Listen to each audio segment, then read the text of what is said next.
Paul Vanderklay. I welcome you to Radio Wolf. I'm really glad to be able to speak again. And as this time we are also basically sending this on Radio Wolf, I want to kind of introduce you also to the audience of Radio Wolf. Maybe you want to say some words of what your work is about? I mean, I know a little bit, but I'm curious to maybe see more nuances of what your work is. I know it. I know you from the so-called our corner of the internet. That's right. You are one of the representatives, and I think a growing number of people also interested in find out this so-called our corner. And Yeah. maybe you want to say more. So thank you. Thanks for the opportunity. Um, I'm a I'm a third generation pastor in the Christian Reformed Church of North America, which is a Dutch Calvinist denomination that separated. There are a lot of splits in the Dutch Calvinists, kind of split off in the 19th century, and I've been pastoring in Sacramento, California, for about 25 years. About 5 years ago, I I discovered the work of Jordan Peterson. I started making videos, just basically talking about my thoughts with it. And then people started to watch my videos and they wanted to have conversations with me. And I'm very comfortable with that, being that a lot of pastoral work is just conversations with people. So I started doing conversations with people on the internet and then started sharing some of those on the channel. And that grew into a community of sorts that sometimes we talk about as this little corner of the internet. And it's, I began, I've found Jordan Peterson work, Jordan Peterson first, and then Jonathan Peugeot and John Vervaeke. And so the three of us did a number of conversations and have done a number of events together.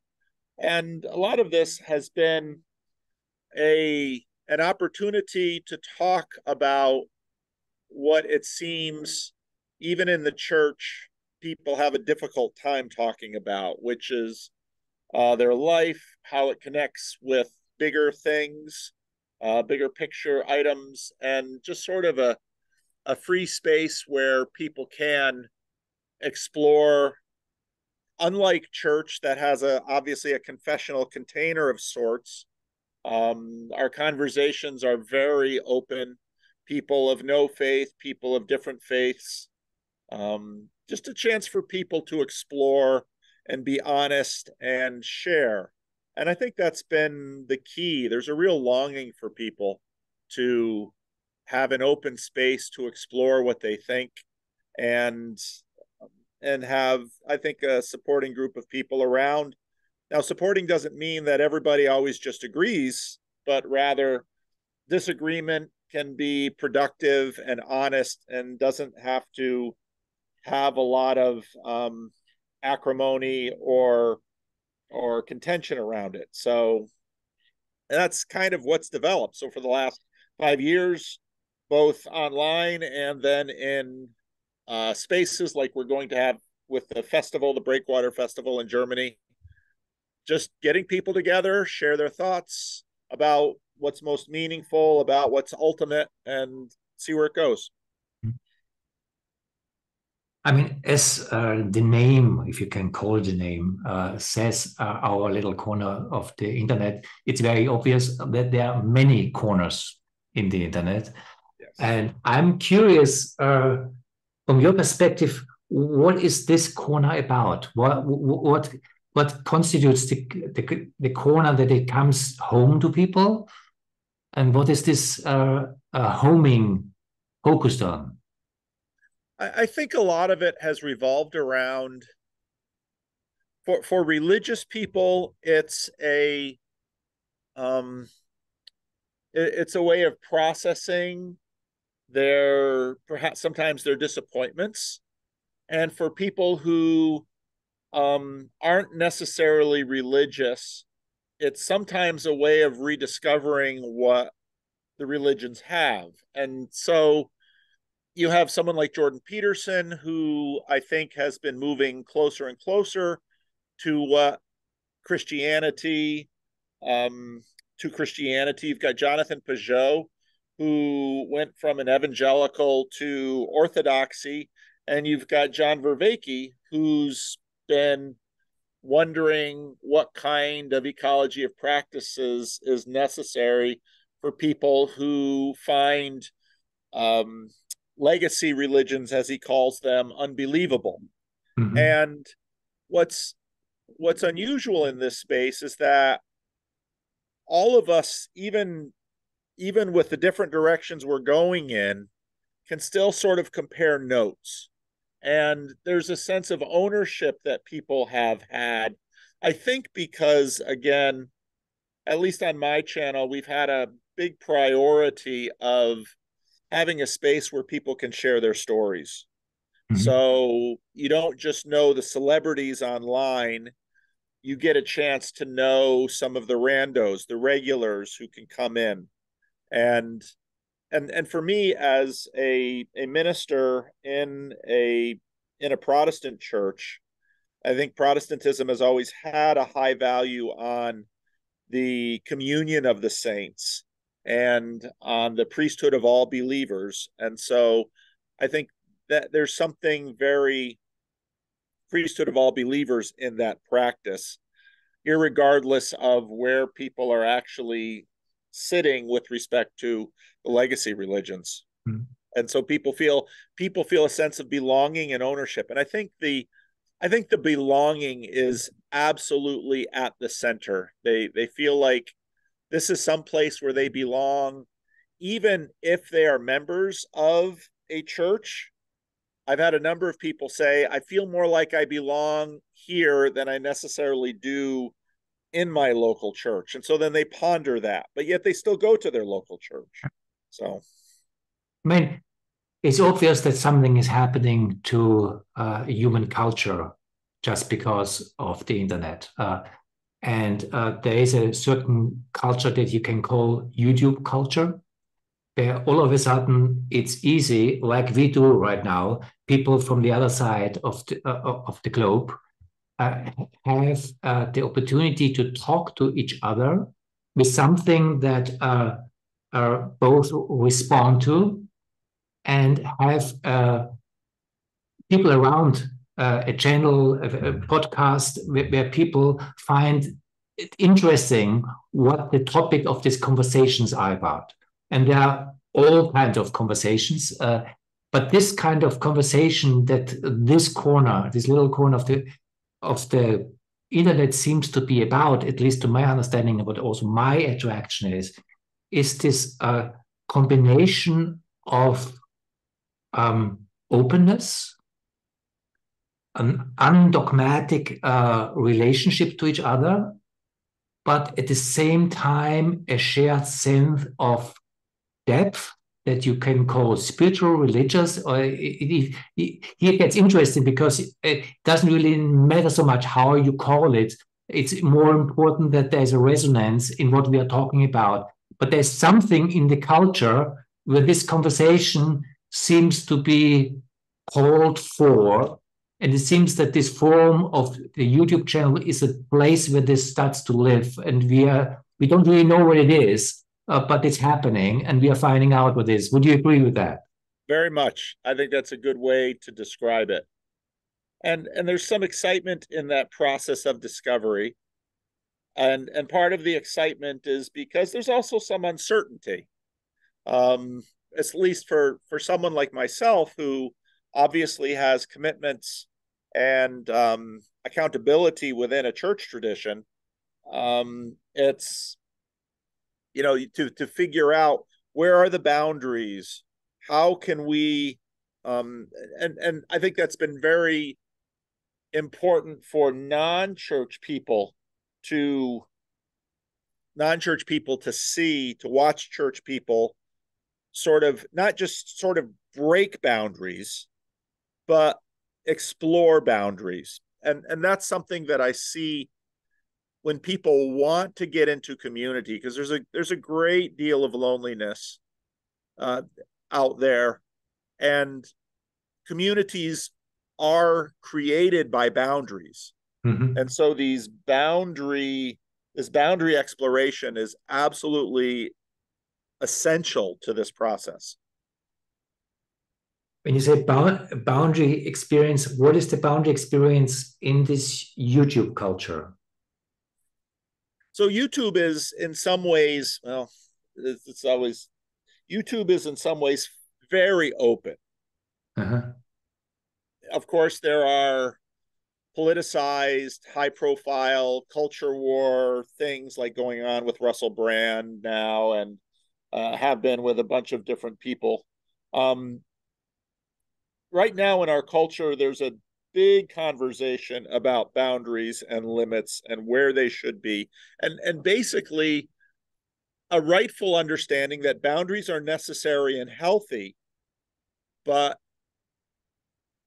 also an acknowledgement that we don't quite know where they are, where the healthy boundaries are.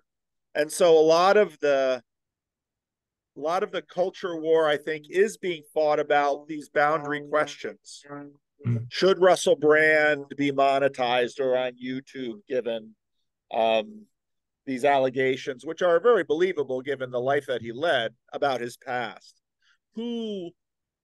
Because in a sense, people on YouTube, people on these screens are sort of the new priests of the culture. Mm-hmm. And so then you have this question, what qualifies and disqualifies for the priesthood? And we've had this with musicians, we've had this with politicians, but now, because YouTube, anybody with a Gmail address can get a YouTube channel, and then from that point, it's just your ability to capture attention and hold attention. But is anything and everything that captures and holds attention healthy for us as a culture and as individuals? So I think a lot of that is beneath many of these conflicts. And I think in this little corner, there hasn't been sort of a naming of the boundaries. This is the box that you must fit into. But there's been much more of sort of an implicit discovery and a recognition of them. So people say, well, that's more it than this. And so then when it comes to participation, how do I act when I come into this space? To be just boundarylessly affirming, that doesn't feel right, because we have a sense that that's not serious. There needs to be formation and substance. Mm-hmm. But if the boundaries are over rigid, then there's too much exclusion, and it becomes implausible. So I think that's really what the community is wrestling with. And there seems to be something like a self-organizing principle that comes out of the dialogical process itself, because yes, obviously hardly anyone of the people talking to each other are kind of related to each other in an organizational way, right? Which is different than it used to be over centuries, where you have family relationship and then you have kind of organizational relationship, maybe professional or faith based or whatever, but not this kind of, because all of a sudden you, as you said, you can talk to everyone also in this form with a Gmail address. The boundaries are much more about the appreciation of something that is possible in this space. And part of the attraction for me for this corner of the internet is also a certain quality of dialogue, where, however you want to call it, people are able, with their staying with their authenticity and their standpoint, to explore common ground. And where this culture of exploring common ground seems to be part of what the foundation is of doing this. And I mean, the Jordan Peterson explosion on the internet had to do, as far as I see it, also, of course, with his exploration of what you could call the mythological faith reality of reality, but it had also to do with a certain dialogical attitude. And I learned particularly about John Vervaeke when people said what John is doing is very much related to what you do with your dialogical work, and then I kind of came about his awakening from the meaning crisis, and that basically hooked me also, because I was just very amazed of what he was able to bring to the table here. And all of them, in different ways, have a relationship to the depth of the human experience that usually is connotized by the spiritual and religious. And there seems to be a renaissance of something that is not just fundamentalist kind of a renaissance, something very different in my perception. And I see your role also very interesting, because most of these actors are not officially related to one faith in that sense. Yeah. You are, and if you allow me, I would like to ask you, being rooted in the faith community, by being home now in this open space of this corner, how do you see the interplay between both roles that you are living, or both identities, or maybe it's the same identity, just two parts of what you're doing there? I see them as connected because of some of my longing in my faith community.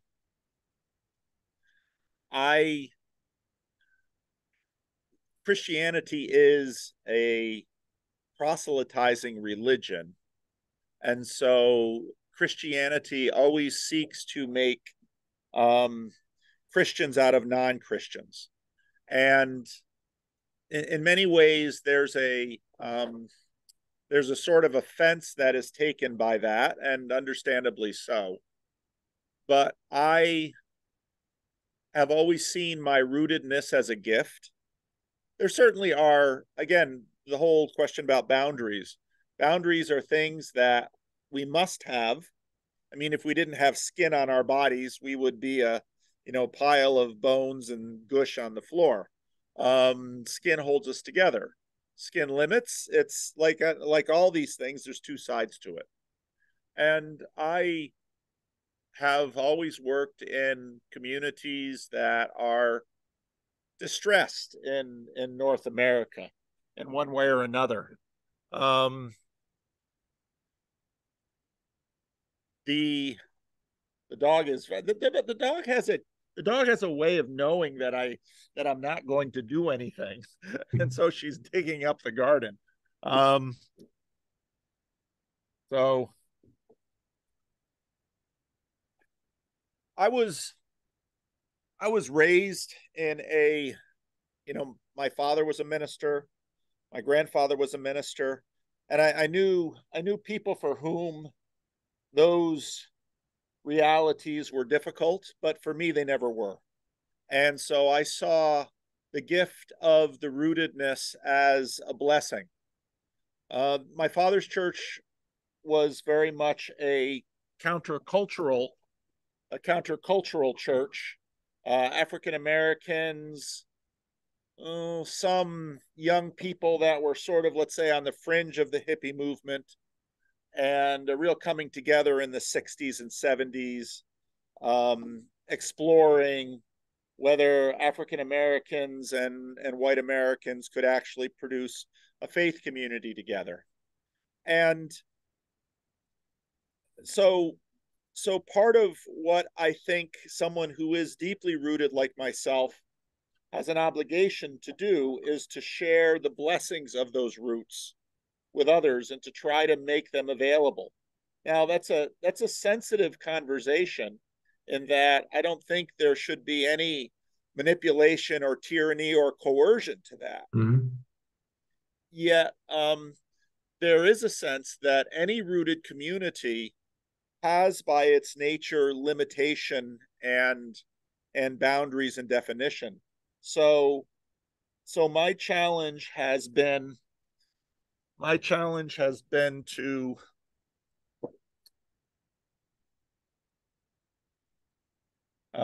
my challenge has been to try to share what I can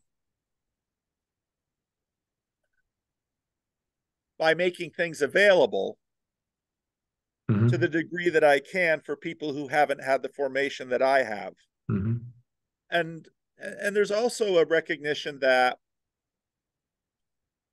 specifics are specifics. My upbringing was very unique, even in my own tradition, because our congregation was not typical of the tradition. It was an estuary. It was a boundary water. Mm-hmm. It was a place where Dutch Reformed people and African Americans and people from various different backgrounds could sort of come together and explore. And so, as a minister, then, I always longed for that dynamic in my church space. And to a degree, we very much have had it. My congregation is extraordinarily ethnically diverse, um, socioeconomically diverse, educationally diverse. I mean, we've had PhDs and people who were illiterate. We've had millionaires and people who, you know, are homeless.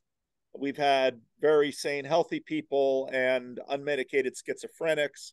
So this kind of situation is not new to me. What was new is using the internet to create a to try to see what level of community could be created through the internet. And then as my own little church declines and dies, which it has been doing for a number of years, um, asking, okay, for especially the 20s and 30 somethings that are in our local estuary group, what do they need? What can I share? What will they come to? And the same is practiced online. What do people need? What will they share? What will they pay attention to? Mm-hmm. And I guess I've also believed that, and I saw this in my father. Um, I think being deeply rooted means that you can be more secure in exploring because you know who you are finally. And when you explore, you always take something of another into yourself. And whenever you do that, there's the question, will I get lost? Will I lose myself in that? And I think the more being deeply rooted means I can take more in because I'm not going to lose myself. I know who I am. And when I look at, in some ways, I'm a lot like my father in this, who had an extraordinary capacity to meet people where they were at and to never lose himself. And so if I can model that, um, I think that's helpful because in many ways, modeling is probably the biggest contribution that we can make. What I find very interesting, being myself not connected to any kind of faith tradition, my experience to talk to someone like you is in that sense very powerful because the experience is always I don't only talk to you, I talk to a whole tradition. It's a different, it's literally a different human experience. And I think it doesn't take away from honoring the individuality of the other, it's in contrast, it is honoring the embeddedness of the individuality of the other. But there is something showing up where who we are is not just basically this individual little kind of dot of reality, but this dot of reality is part and parcel of something that's a living reality that has roots over the centuries in that. And in that sense, because I'm very interested, as we talked about in the last conversation, about spirituality in the open society, where all different faiths are with each other. But to be with each other, you also have to be yourself. You cannot be with other if you're not yourself at the same time. And to honor that there are kind of, let's call it this way, wisdom bodies that have established themselves over centuries, and that they talk to us, and that I don't feel necessarily that people kind of want me to be missionary, being part of their church or something like that. That's not my experience. But people who want to honor their particular stand they live their human depth life from. And I see here a very interesting coming together of traditions and the openness of the world manifested in something like YouTube, where traditions play a role. And I'm curious if you experience yourself in this way. I try to describe it from the other side, so to say. Yes. So if you look at the conversations that Jonathan Pageau and John Vervaeke have been having when they get together, a big topic of conversation has been the reality of let's call them extended bodies. We can call them principalities and powers. We can call them it's the spiritual reality of a tradition conceived of personally. And when I say personally, I don't mean individually. I mean as, in a sense, a person. And this way of thinking, this way of conceptualization was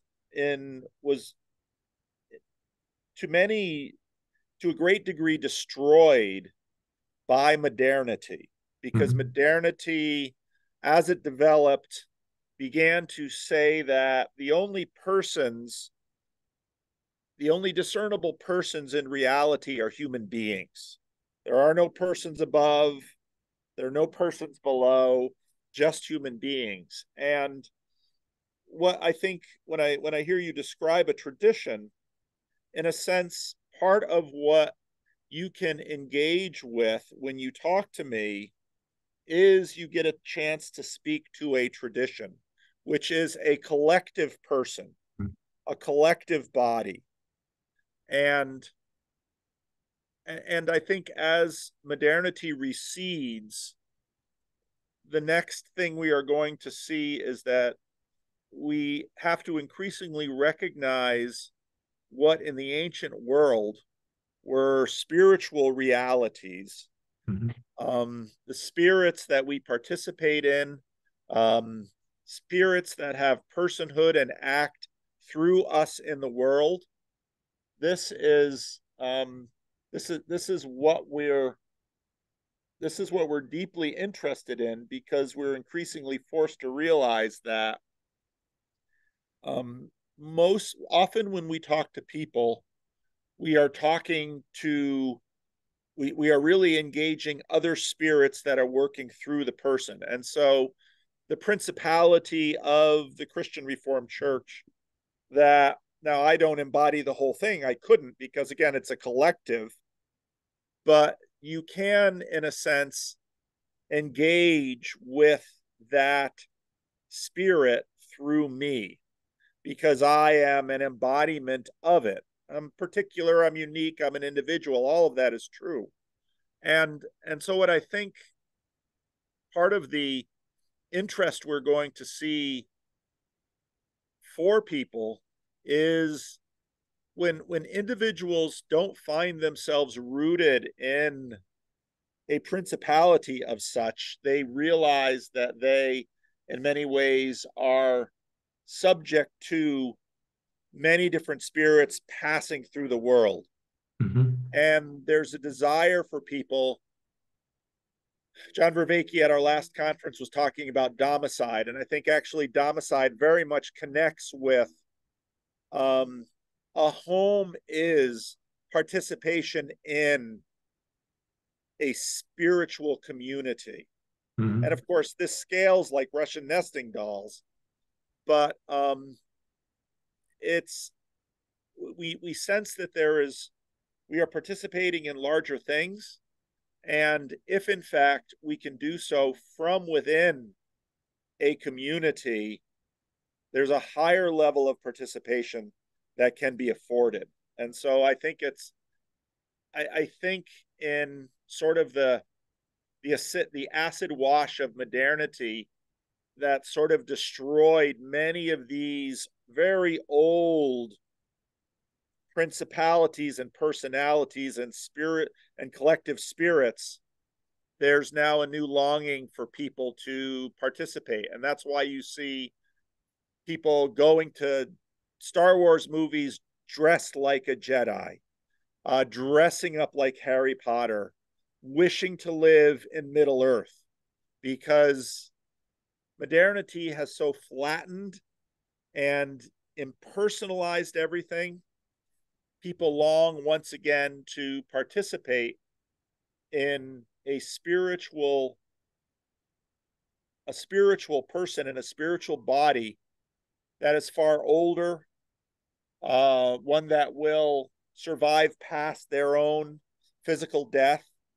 And I think that's what we're seeing in the world right now. And so I think for many people, this little corner is a little stepping stool where they can kind of take a step up and look around and say, oh, I'm beginning to see these embodied spirits as traditions in the world. And because this isn't something you just decide to do one day, Mm-hmm. it's something that you grow into as that's those spirits and those communities take you in.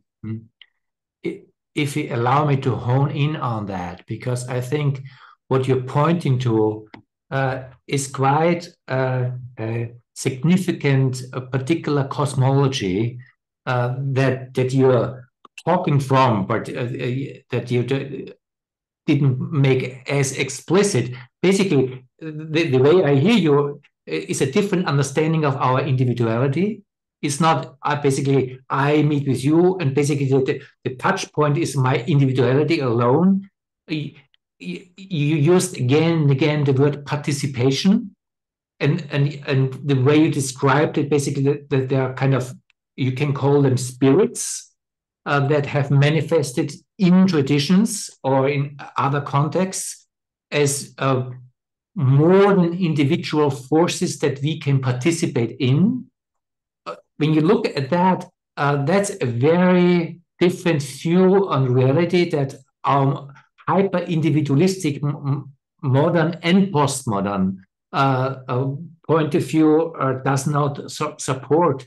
So it seems there's something, and maybe this is part what the attraction of this corner is, and what the stepping stone is, then that you were just pointing to, that there's a reoccurrence of recognition that we are part of higher forces. However you want to explain it, you can put them in religious terms, you can put them in spiritual or in psychological terms, but there is something that is beyond us and that we are participating in, and it's a different way of coming together when we acknowledge that.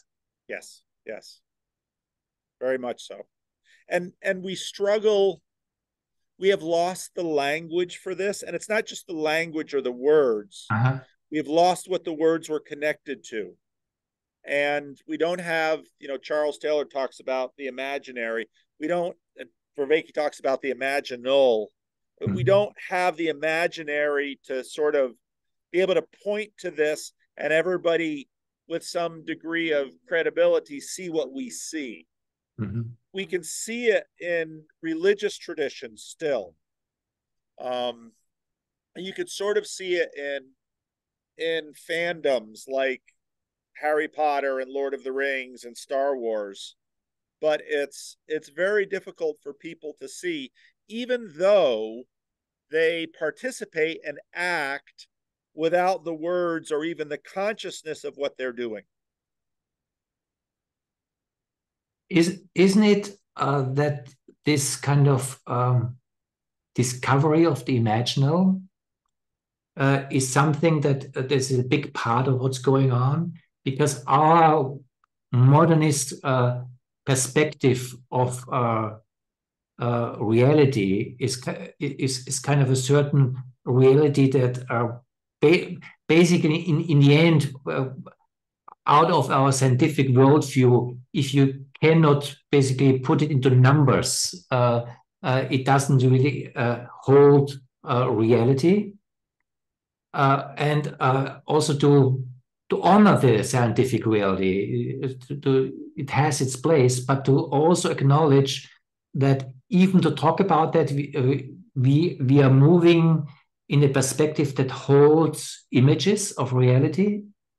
And this even the whole scientific point of view holds that. To use the word point of view is an image. So all of a sudden, something shows up that we are already in something that is much more the symbolic perception of reality than our usual materialistic worldview holds. And it seems part of what is needed, because this kind of materialistic worldview is also part, at least I would claim, and others do, what our problems creates, the climate crisis and everything else, that to have a reality where we see the dimension that we see in this imaginary participation that really allows us to find a deeper depth to reality than we usually do. When we gather together in Germany, in a sense, what we will create and participate in, because it comes from below and it comes from above, will be, in a sense, there'll be a spirit of that conference that we participate in. That language is easy for us because we can talk about the spirit of that conference. Now as we're having these conversations, we're already sort of forming that spirit. That spirit's already coming together. And again, what I bring to it, what you bring to it, what the other speakers will bring to it, and what the participants will bring to it, all of that will come together in a spirit. And that spirit we will participate in that. We will instantiate it. It will be, there'll be boundary moments. There'll be times when something sort of seems to violate the spirit, and then people come back to the center. There'll be times when sort of the spirit gets expanded because it gets pushed. And, the truth is that we human beings long for good spiritual experiences in that way. I mean, we will travel across the globe. We will pay money. We will give our time. We're looking for something, and we will create something. And after we've created it, and after the conference ends, we will remember it, and we will remember the spirit of it. And we will remember the individual participations in it. And so, if we have one small enough like that, we've still got the imaginary to look at that and identify it and recognize it. And almost anybody will be able to do that still today. What we're struggling with is to, in some ways, get to the next level of that. And in many ways, I think that's sort of what this little corner has become, because there have now been series of events And nobody can see all the conversations. Nobody can go to all of the events, but all of this seems to have the same spirit that it's participating in.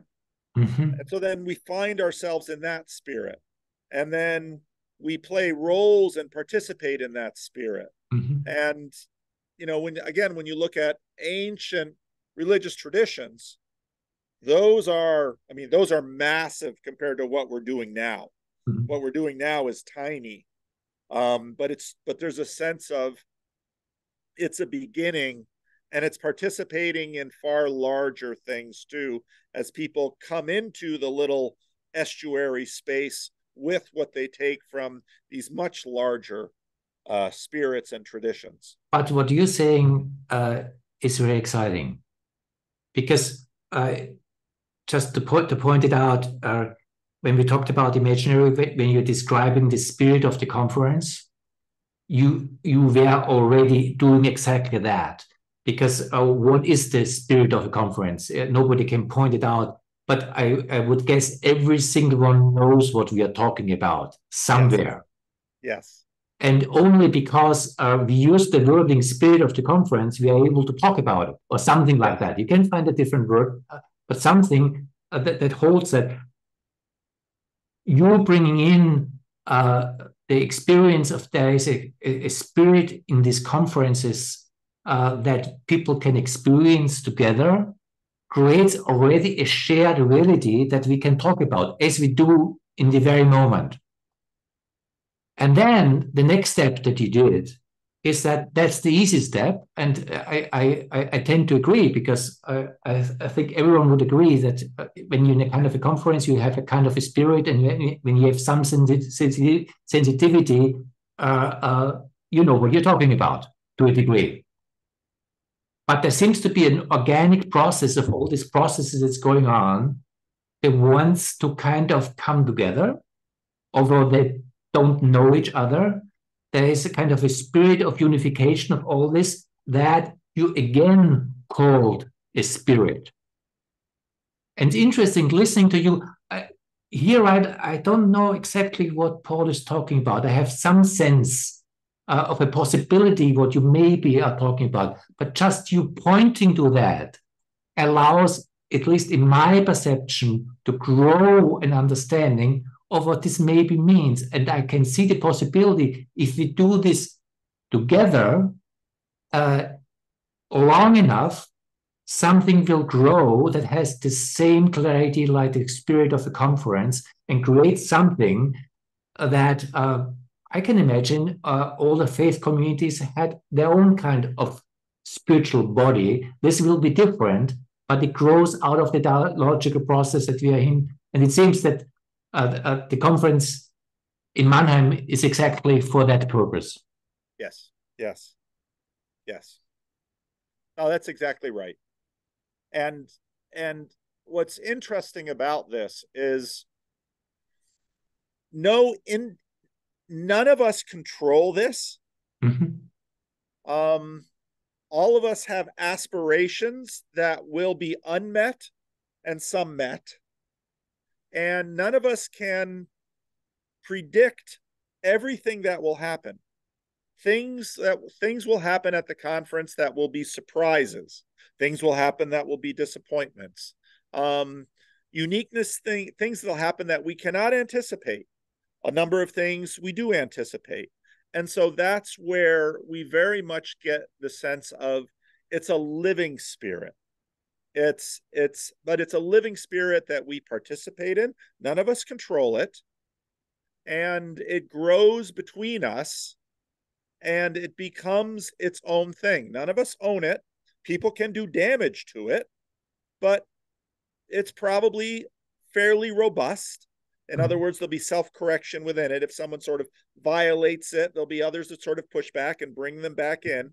And, you know, this is a reality that is beyond all of us, that we see and can point to and can participate in, and that we are still also in some ways subject to.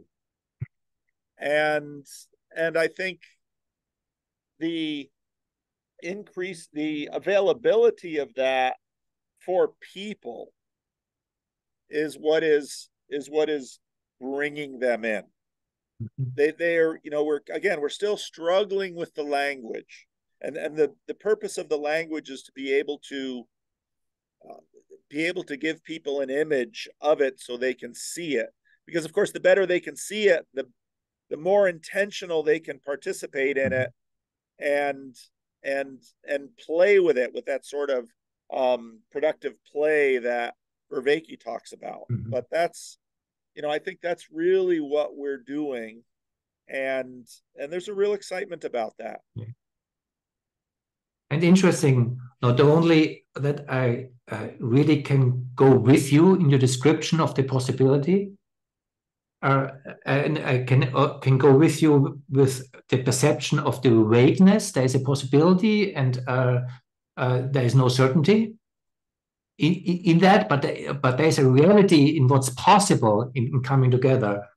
And to bring that down to maybe a smaller unit, I experienced something similar in a smaller scale also happening in this conversation right now that we are having, which we are also, it's just the two of us are participating. It's also in context of an embeddedness to this little corner of the internet, to the conference in Mannheim, all that. We haven't talked before what we want to talk about. It is emerging between us, but there is an organic reality where something is emerging that is meaningful, at least it seems to me, meaningful, it comes out of a shared participation and has its own kind of aliveness that only also really can live on if I pay attention. So if I basically forget about this conversation, the conversation breaks down.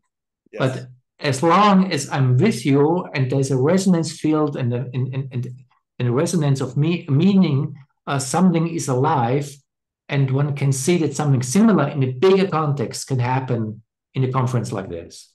Yes, yes. Yep. And the truth is we do this every day. Yeah. There's a spirit of a team at work. There's a spirit in a church. There's a spirit in a committee. There's a spirit in a marriage. There's a spirit in a family. And we have little awareness of it. And I think perhaps, as is so often the case, we become aware of things when we start losing them.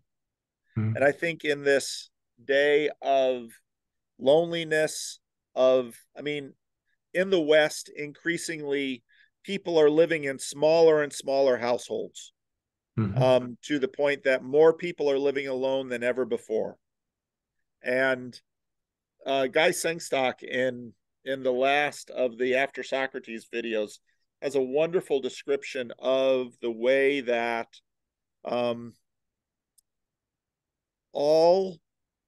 for you and I to come and have this conversation, there's risk involved.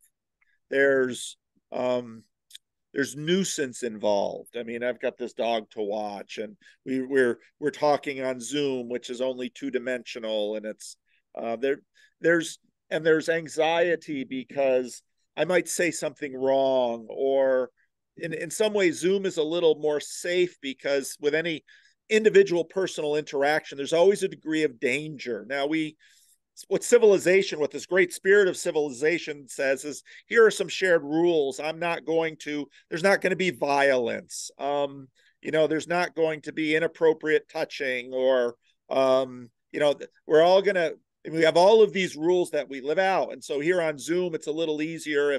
If you say something mean, I can hit a button and boof, it goes away. But so in terms of real relationships, there's all of this anxiety and risk that for the most part we manage, but there's always the risk out there. And so even in a conversation like this, can we both find common ground, which we want for our safety, but will there also be will there also be enough difference? Peterson, of course, talks about chaos and order. Will the blend of chaos and order be exactly right so that there's meaningful interest between us? And it's in all of that sort of the spirit forms and develops the spirit of this conversation, which now this is sort of our third conversation. So these little spirits come together to form sort of the spirit of our relationship, which of course, when we meet in Germany face to face in that context, that then will grow.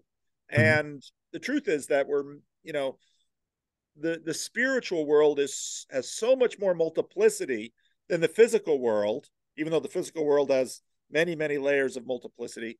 So, I mean, and this is what we're increasingly aware of or conscious of. Yeah. And, with intentionality and consciousness, there's always the possibility of agency. And with agency, there's possibility and potentiality. And I think it's for that reason that we're pursuing this. You said something in the beginning of your last statement that we're doing this all the time. And I would agree with that. And they would add to that, but we are not thinking this way all the time. And that is important. Because the way you are describing what you were describing right now, and you again use the word the spirit, a spirit of a conversation, a spirit of a conference, the spirit, and you were highlighting kind of our embeddedness in, if I may so, bigger forces, even bigger forces in this conversation, because there's something between us that's bigger than me, at least in this, is not the way we are usually reflecting ourselves. And this has to do with our modernist cultures, where any kind of dialogue, basically, I perceive myself as the doer of this, meeting the other doer of this. And it is this kind of perception that blinds me to the embeddedness of the forces involved, because I reduce everything to my isolated agency. And there may be, has definitely a part of it, but it's not all of it. And it's important to see beyond this way of framing of reality, so to this other part of reality, which is the spiritual reality, becomes visible again. Yes. And in that also, this kind of practices that you're suggesting become important, because they are the learning field. Yes. Also to change our language. Yes. No, that's exactly, and that's why we're excited about it. And it's, it's not unlike an infant. I have 5 children, and so I watch them all grow up. When they're very, very young, when they're an infant, they're the hands in the mouth, and they don't even know how to use their hands. But then, very slowly, they're not conscious of it, spending all this time learning that I can control my hand, and they have agency over their hand. And what we're doing, what we're looking for this, now we're discovering these spirits. Okay, what's my agency in this spiritual realm?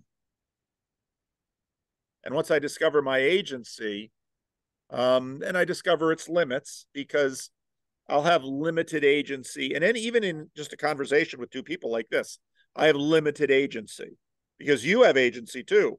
And so there's negotiation, and there's all of this, but because we long to grow in agency, and have participation, and that moves towards ideals.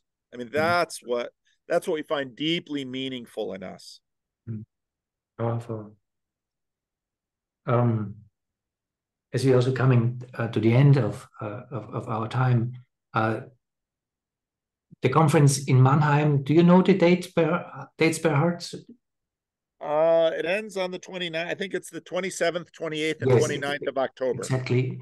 In Mannheim, in Germany. And I put also in the description the link to the festival, so that you can sign up there. And the whole idea is a continuation, at least from my perspective, a continuation of this conversation that we are having right now, with a lot of more other people. Yes. in the same spirit. Yes. Yes. And that's what is exciting about larger spirits, because these other people have already been participating in this spirit of the corner, and they now will come in. And so they already have agency from that participation. And so, the agency continues to level up. Well, thank you so much for this conversation. Thank you, Thomas. Looking forward to it. Let me know, send me a link when you